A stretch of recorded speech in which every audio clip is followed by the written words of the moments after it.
It's a College Football Friday on SportsBeat KC, sponsored by Big O Tires. The three local major college programs are home Saturday. Kansas State and Kansas are coming off losses and are dealing with the departures of key players. Kellis Robinett checks in from Manhattan, and Jesse Newell dropped by the studio to provide updates on the Wildcats and Jayhawks. Missouri is a big favorite over Troy in its final non-conference game, and Alex Schiffer came by the studio to discuss the Tigers' weekend and the remainder of their season. He also delivered some personal news that you'll want to stay tuned for. And I spent some time in the Chiefs locker room this week and met up with tight end Deon Yelder, who made the most of his first NFL offensive snaps. Yelder caught 2 passes from Patrick Mahomes against the Lions last week. We talked about the catches and his path to the NFL. All of this on the Friday, October 4th edition of SportsBeat KC, the Kansas City Star's daily sports podcast. I'm your host, Blair Kerkhoff. Now let's hear from the college crew, starting with Kellis Robinett.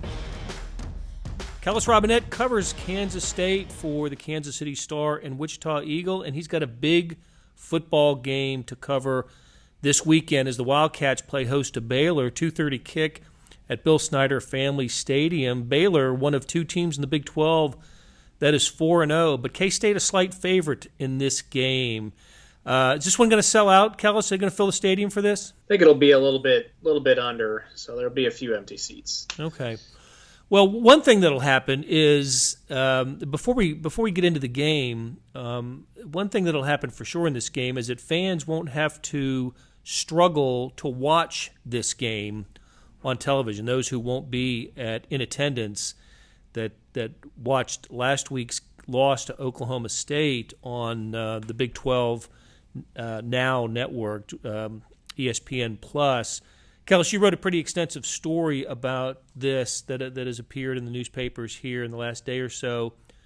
What did you discover? People were not happy with the broadcast production. It was a little bit of a crazy game because there was a weather delay and that had an impact. But even Gene Taylor said something about it. What was the what was the kind of bottom line it for us? Well, I guess the main thing I learned is that when it comes to Kansas State football fans, don't mess with their football games, with their broadcast, right? Yeah. They want to see it in 1080 HD with the best announcers possible. So I was a little bit surprised just to see so much venom in some of the, just reviews and feedback on ESPN Plus. I know they had the technical difficulties, so people missed a few minutes of the second quarter, and that's obviously never good. Right there, they get a failing grade right off the bat because of that. But otherwise, I thought it was okay. They didn't have the greatest camera angles. They didn't have as many replays as normal. But otherwise, I watched it online at the game in the press box. And the stream seemed okay. The picture seemed okay. It seemed like everything else that went wrong, people were just kind of piling on at that point. But it definitely was not, the great first impression ESPN Plus and Big 12 now we're hoping to make. And it's just kind of fascinating how it all happened, because when they decided to start putting games on ESPN Plus, the Big 12 decided that for football games, they didn't want to chance anything, didn't want to risk having a bad production quality or a bad stream. So unlike all the other like volleyball and soccer games they have on there, they didn't let the schools handle it. They actually asked the Big 12 to send a regular team there and treat it just like any other game, thinking that they would get a better product that way. And for whatever reason, the team ESPN sent there just botched the job, basically. They sent their practice squad. They screwed it up. They had problems. So it's just kind of ironic that they went out of their way. They thought they were going out of their way to make this as good of a production as they possibly could. And that's in some ways what ended up backfiring on them. Right. And that's just it. I think if you're going to ask fans to change their viewing habits, and in this case, change from your basic your cable subscription or your satellite feed to a streaming service, you better get the fundamentals right. Like, the announcers should be, should be knowledgeable. The production quality should be there, and it just wasn't there. Now, for someone like you, you're at the game. You're using that broadcast to help you cover the game, maybe look at some replays and whatnot. But I think I get the the feeling of the fan base, especially people that aren't used to streaming and just don't have much experience with doing that. And I can understand their frustration level at this. So what are the prospects for more games broadcast over in a streaming way? Was this the only time that's going to happen for K-State football this season? Well, so it's kind of, I guess you could technically say it's up in the air. I asked Bob Bowlesby this, and he said basically under the terms of their contract with ESPN, because they're no longer using ESPN3 or ESPN News much to televise games, they are within their rights. If they chose to move another game to ESPN Plus, they could do so, and basically there's really nothing the Big 12 could do about it because that's the way their contract is set up. But Kansas State, obviously wasn't thrilled with their last broadcast, and they were only really technically supposed to be on it once this season. They've already been on it twice. So they've been assured for the remainder of the season, Kansas State won't be on there again. So all football fans can go back to watching on ESPN, ESPN2, Fox, and FS1 or ABC. That's where they'll be the rest of the season. But then come basketball season, they'll play on there 13 times for the regular season and then twice in the exhibition games. They'll be right back there. You'll have to watch an ESPN Plus if you want to see the game. And I guess that was Gene Taylor's main message, is that it's unfortunate that they didn't start with a bang this time. Right. But if they get it fixed by the time basketball season comes around and they have it up to their peak quality, then maybe things will settle down a little bit. Yeah, that's a lot of basketball games for streaming, but that is maybe a sign of the times, a wave of the future for consuming college sports events in the Big 12 and throughout the college sports landscape. We'll just have to see. The other big news this week was involved John Holcomb with his decision to transfer. That surprised me. I imagine a lot of Kansas State followers were surprised by that. What's behind that decision? Well, I don't have a ton of details for you just because it did come out of the blue for everybody. Even the Kansas State coaches, this was announced on Tuesday night. And basically the way it was described to me was John Holcomb walked in the football offices, sat down with his quarterbacks coach, Colin Klein, told him he was going to transfer, and then announced it on Twitter and was gone. So fans, people looking on Twitter, had just about as much warning as the Kansas State coaching staff. They didn't think this was coming, and there was really no signs of it coming because, had he not redshirted, it would make some sense because at least then he could save the year because there were only 4 games in, and he could save this year in terms of eligibility and go play somewhere else next season. But he already redshirted last season, so it's right. Just an odd thing. If he were to transfer to an FBS school now, he'd have to sit out the rest of this year and the rest of next year before being eligible to play in 2021. And that's, even if he stayed here behind Skylar Thompson, that would be the same time frame for when he would conceivably start once Skylar graduates. So odd timing. He's gone on Twitter and said that he's gotten scholarship offers from about every prominent junior college in the country. So maybe that's what he wants to do, transfer there this season, get settled in, have a good season in junior college next year, and then transfer back up to the FBS level. I don't know that for sure, but based on the way he's reacted to some of the JUCO offers, it seems like that's at least a possibility for him. Okay. Like I said, big game with Baylor on Saturday. The Bears coming off a victory over Iowa State that won all their non-conference games. Baylor and Oklahoma are the two 4-0 teams in the Big 12. How about a kind of thumbnail breakdown of this one? Like I said, the Wildcats a slight favorite here. It seems like, I know it's early in the season, and I know the Wildcats have, we have portrayed the Mississippi State and Oklahoma State games as big games for the Wildcats, but this also has that feel of a big, sort of significant game. Yeah, for sure. I think I said it last week, before they played Oklahoma State, was that if they were able to win that game, there was really nothing standing in their way of starting 6-0. Well, kind of the opposite is true now. Now that they've lost that game and they didn't look very good against a Big 12 opponent. If they can't beat Baylor at home this week, that doesn't really bode all that well for their next game against TCU. who's about on Baylor's level right now, you would think. So, if you could do the complete opposite, if they lose this game, there's nothing preventing them from starting 3-3 and really sucking all the momentum away that they had from that great Mississippi State win. But they're a favorite for a reason. Baylor, they're undefeated, and they had a really good game against Iowa State, but they didn't play anyone of significance during the non-conference season, so they're still a little bit unproven. They play somewhat like Oklahoma State. They like to have 3 defensive linemen and then bring blitzes with linebackers and other stuff at you, just like Oklahoma State did. They're a little bit different on offense. They spread the ball around the backfield. They've got a really good quarterback in Charlie Brewer, so it'll be a good test. The main thing I'll be looking for is just how do the Kansas State receivers respond to this game, because basically Oklahoma State came out and said, if you guys are going to beat us, it's going to be because Skylar Thompson beat us with his arm and threw it on us, and he couldn't do it. Without Malik Knowles, the receivers just couldn't get open. Skylar Thompson was frazzled at times, had his worst game of the season, so he's going to have to bounce back, and I certainly think he can, but that's definitely something to watch here in this game. Right, Malik Knowles out with the foot injury, so... And, hey, look, and what a week in Baylor. They extended both Matt Rule, the football coach, and the athletic director, Mack Rhodes. So a lot of news at Baylor this week as well. All right, Kellis, hey, thanks for stopping by. And when we come back, Kansas is the topic and Jesse Newell is the guest. Jesse Newell, who covers KU for the Star and the Wichita Eagle, is here. Jesse, how you doing? Doing good, Blair. How about yourself? I'm good.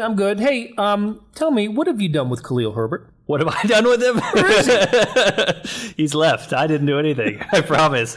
No, in all seriousness, Khalil Herbert, KU just announced on, I guess it was Wednesday now, that he would be leaving the team and no longer with the team. Sort of an interesting scenario. I was just talking to people around the office that this Kansas football season, it has not lacked for storylines and something happening every single week, it seems like. But for a 2-3 team. Yeah, it's sort of fascinating. But for Khalil Herbert, a guy that's been with the program for 3 years, now 4 years, he was a guy that was voted team captain the last couple weeks, and he sat out the game for what they called personal reasons. And now we basically know that it was because he wanted to redshirt, because you get up to 4 games in a year before you can not have a redshirt available anymore. And because he played in his first 3 seasons at Kansas, he now has an opportunity to go graduate transfer and play somewhere else. So this is sort of, as you can imagine, you would think kind of a psyche blow for a team where there's a guy that you rely upon, a guy you believe you can count on, obviously one of the Big 12's top rushers. He came into the game second in the Big 12 in rushing,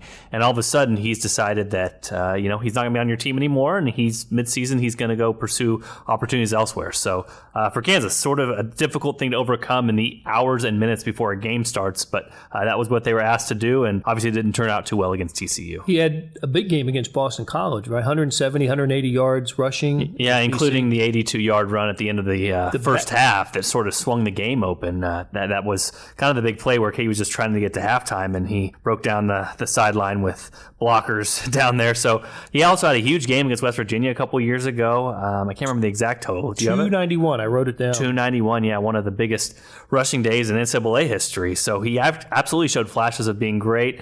Sort of an interesting dynamic here because KU had returning Puka Williams, who is an all-Big 12 first-team running back. They haven't had an all-Big 12 first-team guy in a long time. But yet you had Khalil Herbert, who at that point in the season when he decided to sit out the TCU game was averaging almost 9 yards a carry. But you also had head coach Les Miles, who was saying he needed to get Puka more involved. And after that big game you mentioned against Boston College, I believe it was Puka Williams had 14 carries the next game and Khalil Herbert had 7. So that could be perhaps part of it, where if you're looking at it as Khalil Herbert, you say, hey, I can get a fresh start somewhere and see a program that hopefully wants to utilize me and have me be the top guy. For Kansas, it's just sort of an interesting scenario because they do have a lot of depth at running back, and they also have a very talented guy in Puka Williams, and to be honest, he really hasn't gotten free just yet either. And Khalil Herbert's not the only running back who is no longer with the team. Tell us about Dom Williams. Yeah, and Dom Williams is with the team for now, but he also sat out the TCU game, even though you would have expected him to come in. KU went to Velton Gardner, who was sort of like their fourth-string running back. But I asked Les Miles about this in his press conference this week. He didn't have too many comments, but it seems like a similar scenario to Khalil in the fact that he's going to pursue a 4-game red shirt this season and sit out. And who knows if a transfer's coming with that. Dom is sort of a fascinating case. You know, he came to Kansas, one of the most highly touted prospects that KU has had in a long time. He finished high school state of Texas history top 10 in rushing. And I mean, if you do that, that's an impressive feat to have with Texas football. Absolutely. And so he came to Kansas with kind of that hype, and it's just been tough for him. He's had injuries. He hasn't been able to stay on the field. He's never been able to break out as a top back. And again, KU's had some talented backs as well to go against him. But it seems like he's going to pursue a redshirt. The interesting thing with him is he's only played 3 games this year. So, and obviously in that game, if they knew that Khalil was going to be out, it's sort of fascinating to think, okay, why would they not would Dom just say, hey, that's okay, I'll play now, or what the case may be. So maybe more of a backstory there, but it's not one that we're getting yet. And so we'll see if Dom Williams, Les Miles did say he expected him to be at practice this week. So we'll see if he stays with Kansas in the future, or if like Khalil, he might pursue other options after the year. You know, if he's only played in 3 games, the 4-game limit doesn't necessarily have to be the first 4 games. It's 4 games during the season. He could play in another game and still preserve a year of eligibility. Yeah, absolutely. And it's sort of an interesting scenario, because if you had decided that before the game and then Khalil's thing happened, so you sort of have maybe, I don't know, would Dom then say, hey, I'm ready to play now? Because probably part of the reason he didn't want to play is because he had 2 very talented backs in front of him in Puka Williams and Khalil Herbert. But if Khalil goes down, then you would say, okay, well, I'm ready to go back in there. So I don't know everything that was happening behind the scenes there. But for Kansas, this is unquestionable. If you went into the season and said, what do you feel best about for Kansas football? You would have absolutely said the running back position. And you would have mentioned 3 names. You would have said Puka Williams, Khalil Herbert, Dom Williams. And right now, they've got one of those guys left. And right now, Puka Williams, he averaged 7.0 yards per carry last year. He's at 4.6. A lot more running between the tackles, a lot more workhorse work. And we talked to him this week earlier, just kind of said, hey, I'm going to do what the team needs me to do. Whatever they need from me, I'm going to do. But obviously, he has not found the same type of space and success that he had last year, where KU sort of got him out in the flat a little bit more, out in the open area a little bit more, where he was really able to succeed. Okay, the Jayhawks have a breather this weekend. Yeah. Listen, I said Oklahoma's coming to town, and I say that Kansas actually played pretty well in Norman last year. Offensively, terrific. Absolutely, and that was the Puka Williams show. That was the one where he, on national television, was kind of just dancing around Sooners defenders and getting himself on SportsCenter, those things. And that really was an offensive effort, if I remember right. 40-plus points for KU football. They hadn't had that in a Big 12 road game in a long, long time. So for KU, what happened on that night was basically they just kind of kept scoring with the Sooners. And right now, to be honest, their offense is sort of stuck in a difficult spot. You know, after they had that great success against Boston College, we talked about the run-pass option plays. They really have not gone back to that in the 2 games since. They've tried more power football, more I formation, more running Puka between the tackles, and lots of fullbacks, lots of tight ends. It hasn't worked as well. So for Kansas, the path to them getting to 40-plus points at home against Oklahoma just doesn't seem as clear as it might have been a couple weeks ago, or as clear as even it was last year under Coach David Beatty when they opened things up and really spread the field for Puka. So we'll see what happens with Kansas, and I try to tell everybody every week, Blair, do not overreact to the previous week. You know, there's a great possibility KU does cover in this game. 35.5 points is a lot of points to cover, but for KU to be competitive, that would probably take something that is unforeseen at this point. Yeah, against a program that is bidding for its 3rd Heisman Trophy winning quarterback in 3 years, with Jalen Hurts having off to a great start for the Sooners this year. You know, Jesse, when I looked at the Kansas schedule and you were looking and I was seeking victory opportunities for the Jayhawks, there were cases to be made for the first 5 games, basically until this week. Mm-hmm. Kansas is 2-3 in those games. One of them was such an eye-opener, the victory at Boston College. I think the TCU game last week had to be the biggest disappointment, just because the offense was pretty much a no-show until the 4th quarter. Yeah. Is there? I don't know. Are the prospects? What are the prospects for another victory for this team now that the schedule starts to get some teeth?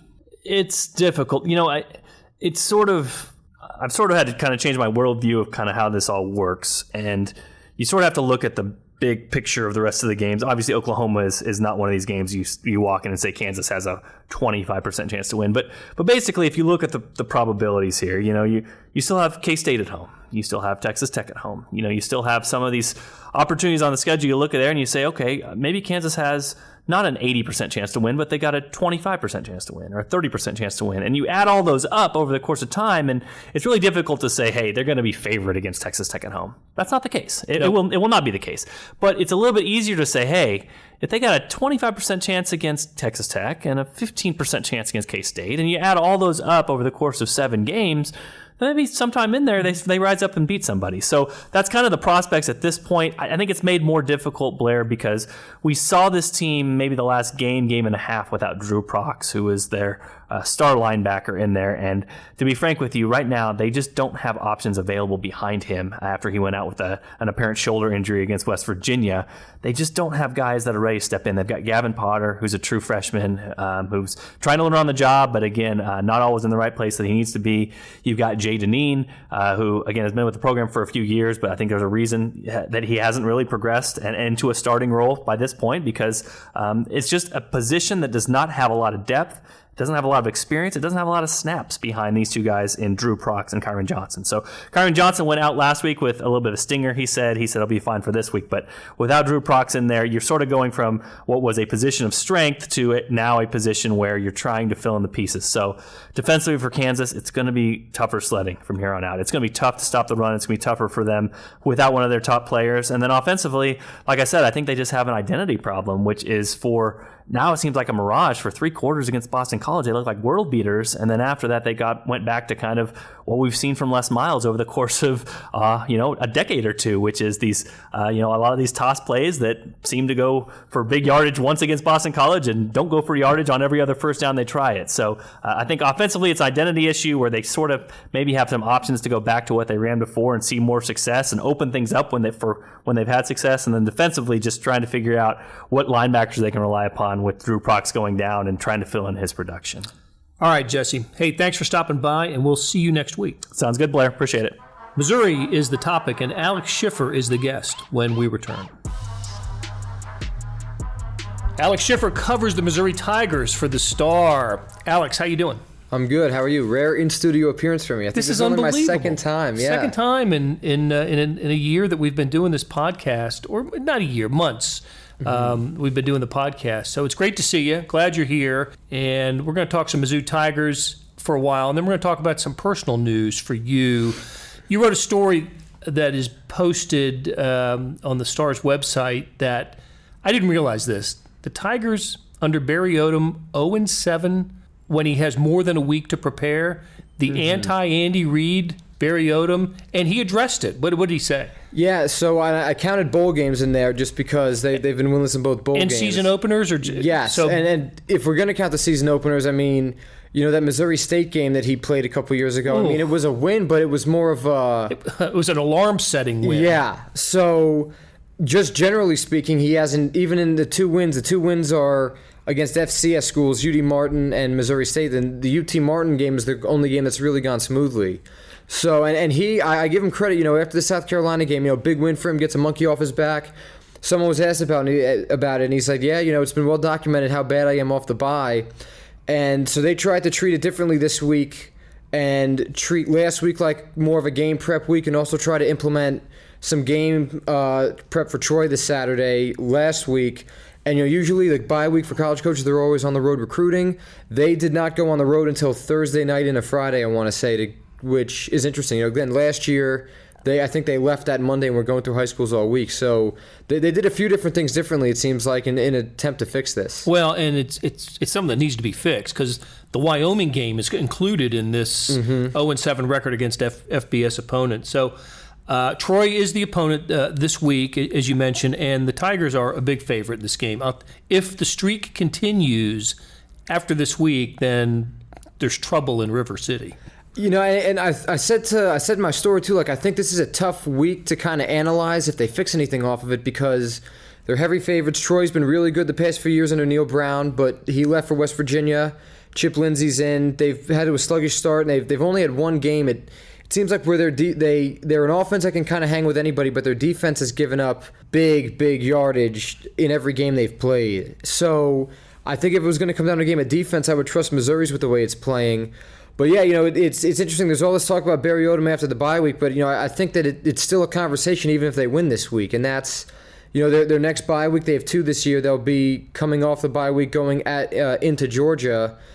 If they win there, which I think is the one game everyone circled this year and said they're probably not going to win, maybe that changes the tune. But I think that this is something that because of the way it started, he might need to go into next year before he can really show he's learned from it. But if he goes in and beats Georgia, then all is well. Yes, yes. And look, if that happens, then they're in first place. Yeah. Assuming victories over Vanderbilt and Kentucky before then. But this is after Troy really is a critical part of the Missouri schedule, right? I mean, that is the next 3 weeks are make or break for the Tigers' fortunes. I agree. I picked them 10-2 at the beginning of the year, as we've discussed. I didn't feel great about that after the Wyoming loss, but the way it's broken for them now, I mean, they beat South Carolina, who lost their starting quarterback. They play Kentucky, and South Carolina embarrassed Kentucky this past week. And I don't know if you watched it, but it was a very unwatchable game.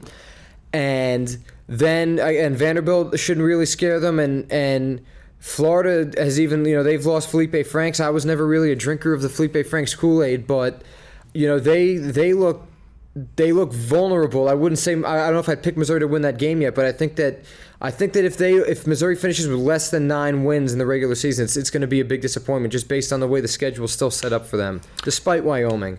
All right, let's switch it to basketball really quick. Missouri got a little bit of bad recruiting news, bad news on the recruiting trail with the announcement that Caleb Love was heading to North Carolina. Unexpected, or what'd you think? I think it will always be justifiable for Missouri to lose a recruit to a blue blood like North Carolina, barring a big personal connection or something like that. They didn't hire Caleb Love's dad like they have with other recruits to get him on. And I was talking to someone with that's well sourced within the program, and I was talking to them, and something that they said that I thought was interesting. Missouri is very deep at guard right now, all 3 guard spots, and he's obviously a combo guard. I can't predict the future, but I think North Carolina's point guard Cole Anthony, son of Greg Anthony, is probably going to be a top 5 pick next year. So they could sell a lot easier. You can come right in and start for him. While Missouri, he'd play immediately, but they'd kind of have to reshuffle the deck chairs, and maybe they lose a guy to transfer because of that. And they really like the team they have right now. So I think that if he was a 6'7", 6'8" guy, they would have had a better shot at him just because they have more need at the 4 and the 5 spots than the backcourt. But I think that it's admirable that Conzo Martin was able to get this far with him when everyone thought they were dead and buried in July. There's no trophy for second place, obviously. There's no other commitment for second place. But I do think that with the way Missouri's been able to kind of hang in with some of these local guys, it is a matter of when, not if. But again, you look at Missouri's depth chart, and they do have other options there that aren't bad by any means. And you're right. In recruiting, there is no trophy for second place. But if you're not a top 10 or a top 25, or even, I don't know how deep you want to go, but somebody who has designs on not staying in college for long, and is not satisfied with their situation at the school where they end up attending, it's good to at least know that Missouri was in the hunt until the very end against with a top level recruit. And Missouri has they've lost players to transfer. They've gotten transfers. Every program has that now. I think the recruiting game has changed so much that you have to continue relationships even after a kid commits somewhere else. Yeah, I was talking to Brad Luce, who former Missouri assistant coach under Kim Anderson, now is with the athletic department of the Tiger Scholarship Fund, and he was even saying, he goes, just from his days, it's a double-edged sword because if Caleb Love cut Missouri out in June, they have what are we at now, about 4 or 5 months from there to spend time recruiting other guys and get a head start on the other guys. But then the perception is, well, Missouri was never in the running, and that's a bad look on Conzo. And then instead, Missouri is in the running for this guy a long time, and they have to keep recruiting him because he hasn't cut them out. And now they have to start looking into their Plan B targets. So I think that they were never going to satisfy both sides of the fan base unless they got him. And even I've come to learn, and I learned this a long time ago, but Missouri's had a lot of success if you look at the recruiting rankings in like the top 60 range. Trey Jackson's on the team right now as a top 60 guy. Jonathan Williams III, when he was here, was a top 60 guy. Keenan Gant, when they signed him, was a top 60 guy. That's been the range that they've kind of lived in where they've had success. And the outliers with the Porters and Jeremiah Tillman, those were very unique circumstances. We've talked about before on here how it was a perfect storm with the other coaching changes and all of that. So I think that, whenever you're, and even, E.J. Liddell was a top 40, 45 guy that was a little outside the range, and they were right there with him. But, Caleb Lowe was a 5-star guy, top 20, top 25 guy. Historically speaking, this isn't the kind of guy Missouri lands unless you hire their dad or something crazy happens. Right. So I think that fans can be upset, but, you are what your history tells you. And that's why I think that Missouri has a better shot with some of the other guys. Looking, even Josh Christopher, who just made news because he's going to visit Howard this weekend, he's a top 15 guy, and if they don't get him, Missouri was only in the mix for him because the strength coach is Nicodemus is his cousin. I defer to you, Blair, as my college historian. Have you ever heard of a recruit going to a school because of the strength coach? Not the strength coach. Many other reasons, many other personnel, but not the strength coach. But that's a new one for me. Yes, and that's why, to me, it'd be the most ridiculous commitment Missouri ever got, even trumping the Porters, because you're talking about a guy that is in Los Angeles, a huge market, top 15 player nationally, going all the way to Columbia, Missouri. It's funny. I remember when you were talking to me about Kelly Bryant a couple of podcasts ago, you said, I can't believe he went to Missouri. I still can't process that. I was telling someone the other day, quoting you, I would feel that way if Josh Christopher went to Missouri, just because it's such a unique confluence of events for something like that to happen. All right, we talked about the Missouri-Troy football game, and we just talked about basketball. And when we put those two things together, it spits out a little bit of a personal story for you, because the Missouri-Troy football game will be the last one that you cover for the Kansas City Star, and it's because of basketball. Tell us about your next move and what's in store for you. Yeah, it would be almost 2 years to the date I was hired at the Star that I'll wrap up with the Troy game, about 28 short of you in your time here. But 28 games, 28 years. 28, yeah. I'm heading east to cover an NBA team. More will be announced, I guess, in the coming weeks. Team to be not to be determined. It's been determined. Team to be announced, I guess. Yeah. Right. And I've always wanted to cover the NBA. Having gone to high school with Karl Anthony Towns, Wade Baldwin, Andrew Bynum went to my high school. We have the most first-round picks in the 21st century for any New Jersey high school. So I've always had it on my mind. I got offered a lot to leave the Star the last 2 years, but to quote my Italian ancestors, I was made an offer I couldn't refuse. And it's been a great ride. I'm gonna miss it. It feels like I'm graduating college again. It's actually really weird. Everyone's like, "Did you have this huge celebratory touchdown moment?" And I was just like, it's been a whirlwind because I've been trying to prepare for my new job, still cover Mizzou, unload my apartment. It's been I haven't really had time to do a cartwheel or anything like that for it. 2 years at the Star, as you said. Covering Mizzou, and you've covered a lot. A lot has occurred in the 2 years you've been here, covering the Tigers. What are some of the stories that you look back on most fondly that you either reported, you covered, games, personalities, just the moments? Yeah, I think to start off, just none of this went how I thought it would. And again, first off, this was my first job out of college.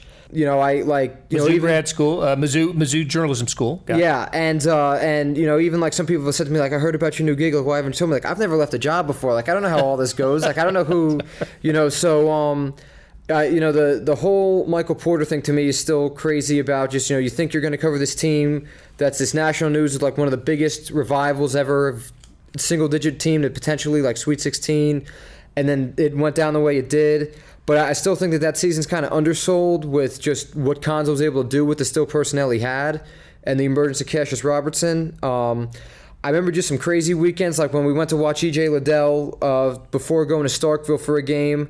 The Aaron Earlywine news breaks. Then while we're at E.J. Liddell's game, the Terrence Phillips news breaks. I remember using Aaron's hotspot in his car to write the Aaron Earlywine story while he drove on I-70. Aaron Reese, my old beat partner, my original beat partner. Yeah, and then us being in the airport when the second Terrence Phillips news broke, and us running across the airport while trying to confirm stuff. I remember it was the first time I ever drank on an airplane that weekend. And even just, I remember Michael Porter got cleared to return to Missouri, And that was the same day that Jim Sturck got sued by Dawn Staley. And I remember being in Aaron's apartment, and we were just winded because we just wrote like 4 different stories that were just so ridiculous. One of us trying to chase down the lawsuit, one of us trying to chase down the Porter news. I remember Aaron's like, "You want a beer?" And I said, "Well, what do you got in there?" And he's like, "I got a porter." I was like, I am not drinking a porter after what we just dealt with today. So I really, I'll be honest with you, I really enjoyed getting to know Barry Odom. If I was working for Missouri's ticket office upon graduating, I wouldn't have been a very good employee. I thought he was kind of a stiff his first year, and I run into him on campus, and he wouldn't really be that friendly. I was working for Gabe DeArm at that point. I wasn't even like a student outlet. I was kind of like in the somewhat with the big boys, and I've really come to like him. I think he's a really good guy, and he's shown more personality with me and given me a lot more for some of the stories I've done than I ever thought he would. And it kind of shows how I've done a 180 on him with all that, and even just with Conzo Martin, he never treated me like held my age against me or anything like that, and I always Robin Pinchton too. They saw I asked good questions. I did my homework, and that's all they really cared about. I said how I've never left a job before or anything. It's been interesting this week how Conzo Martin's staff was like pumped for me when I told them the news. They were genuinely happy for me. That's a great job you got. We're so happy for you. Keep in touch. I didn't know if they'd react like that. All the Mizzou players yesterday swarmed me at media day to ask where I'm going, and Kel Garrett said, "I feel like you're my son, and I'm sending you out in the world." And Yasir Durant, Missouri's offensive lineman, who should play against Troy, I asked him, are you gonna play on Saturday? And he goes, "It's your last game, Schiff. You think I'm gonna sit out for you?" Aww. So it's been a interesting ride. It's been a whirlwind, and I've come to learn the last few weeks just like who paid attention, who cared, and it's got me feeling all weird as I'm leaving here. I don't know if I want to leave now, but it's been cool to kind of see that side of people the past few weeks. Well, listen, Alex, it's been great getting to know you and working with you, and I'm really looking forward to reading your stuff at the next stop, covering an NBA team in the Eastern time zone, a team that may or may not have been in the playoffs last year. We'll know soon enough when you make the announcement. So, again, it's been a lot of fun working with you. I have no relatives, Blair, between New Jersey and Los Angeles. You and Vahe have been like my uncles, and I appreciate all you guys have done for me. Yep. Yeah, so you'll be missed, and I'll be in touch regularly, trust me. So a big weekend in college football on Saturday. Hey, when we return, you'll hear my interview with Chiefs tight end Deon Yelder, who last week in Detroit got on the field for the first time as an offensive player and made the most of his appearance. When it comes to saving big on tires, do the math at Big O Tires. Start by saving $100 instantly on sets of 4 Big O brand tires with paid installation purchase. Then receive an additional $50 by mail-in rebate on qualifying purchases using your Big O Tires credit card. Add it all up, and you can save as much as $150. The tires you need, the savings you want. Only at Big O Tires, the team you trust. Hurry, sale ends October 13th. For the location nearest you, go to BigOTires.com. Hey, it's Blair. Hey, we have a special subscription offer for SportsBeat KC listeners, unlimited digital access to the Kansas City Star's award-winning sports coverage. Sign up now for 1 year of Sports Pass for access to all the sports news, features, and columns we have to offer. And it's only $30. That's a 40% savings off our regular rate. For your convenience, your subscription will automatically renew after the initial term at $50 unless you tell us to cancel. A lot of subscription services won't tell you that. They'll just sneak it on there. We just told you. Your subscription helps support the sports coverage of KansasCity.com and the Kansas City Star. Please visit kansascity.com/SportsBeatKC offer to get this special offer. And as always, thanks for listening. Let's go through the path to your first NFL reception. Were you the primary target on that play? No, not for real. It's supposed to be Kels getting over top, but the way they played Kels the whole game was double team and bracketing. So I just got through and slipped the backer. And it was wide open green, so Pat threw me the ball. Okay. Listen, I know you've caught passes in preseason games. You've caught 1,000, passes. But to do it in your first NFL game, was that special for you? Yeah, that's a very special moment. Just being ready when the opportunity came. That's the main thing I had to do was be ready. And then it came again. Yeah, I came again. So, the opportunities came, and I just made a play. Okay, listen, you've got an interesting background with football, which is kind of to say you didn't play much. I mean, in high school, I saw you're more of a basketball guy. Is that correct? Yeah. And so when did football come into your life, and what were those circumstances? I played football as a kid for a little while. I got to high school. My school wasn't what I thought it was going to be, so I didn't really play. I wanted to play basketball at the time. And my football coach at the time, Kobe Clark and Coach Kroom, they told me come out and just try football. So I came out my junior year. And then from there, I just kept building and building. And then got an opportunity. The opportunity was a walk-on position at Western Kentucky. Yes, sir. And so, I mean, that's kind of starting on the low end of the totem pole there, having to start as a walk-on and build your way up. Take us through that process and what that was like and how much patience you had to have. Just mentally, just knowing you're not going to have the opportunity that you thought you'll have. Mentally, just going every day, knowing you at the back end, just continue to grind. And just faith. That's the main thing I had at the time, was just faith and just continue working, because I knew God had a plan for everything, and it all came together. And the longer you were involved with it, did you gain confidence just in your abilities? And yeah, I gained confidence because I was going against the defense at the time. Like, Scout, you're going to get the defense, and I was destroying the defense. So I was just getting confident, like, yeah, I can play. I can really play. I can play. It just ain't nothing new. Just got to just get used to it and just continue to execute and continue to have faith in football. Tell me about your senior year at Western. My senior year, I got an opportunity to start, which is the big thing. Nobody in my family really ever been to college, so like when I got the opportunity, it kind of finally like slowly hit me that I was starting. So like first week I had a couple catches, next week I had one catch, and then just started building up, and I just started getting more work, and then just thankful for the opportunity from West Kentucky and Coach Mike Sanford for giving me the opportunity. And at what point did you become a prospect, or did you think about the NFL? I wasn't thinking about the NFL like that for real. I was just trying to play. That was my main goal. College was to play, and to say I could play college football. And then this all came, and I just capitalized on that moment. So it wasn't like you grew up dreaming of playing the NFL or anything like that? I had a dream, but everybody had a dream, so you don't know how that goes. You just stay on the path that you go on. You're signed with the Saints out of college. Didn't work out. Yeah, it was straight. I like the Saints. It helped mold me mentally, physically. Coach Dan there really helped me develop to what I am now. So I just thank him for that. I thank the Saints organization for the opportunity, and I thank the Chiefs for giving me the opportunity to come here as well. Right. To continue to work, continue to get better. And Coach Mel has been helping me a lot, Trav and all the other guys. So it's been a blessing. Yeah, and how about you? The fact that you find yourself in this offense, this quarterback. It's a unique offense. It kind of similar to my college offense, I feel like, because how the things work around here, how different use of tight ends, because my school used the tight end a lot as well. So I'm just happy I got an opportunity here. Just a final thought on after the game. Did you contact anybody, or did you have people there at the game? No, I had nobody there. No, I ain't contact nobody. It just happened fast, so I was just thankful for the opportunity. And when the ball came, I just made a play. Okay. Did you get the ball? No, I ain't. Not get even the a souvenir ball? No, I kept the jersey though. I kept the jersey. Okay. Thank you very much. Thank you so Appreciate much. it. Have a blessed day. Links to the stories we discussed can be found in the show notes and on kansascity.com. Chiefs coverage also can be accessed on the Red Zone Extra app. Thank you, Kathy Lou and Leah Becerra, for another week of shows. And hey, thank you for those who have purchased digital subscriptions to the Star using the KC Sports Pass. You know, the one I yap about during the show. It's that kind of support that helps us do what we do, including the podcasts. Like it or not, and we hope you do, we'll be back Monday for another full week of SportsBeat KC, starting with a post-game analysis of Sunday night's Chiefs-Colts game. Hope you enjoy. We'll talk to you then.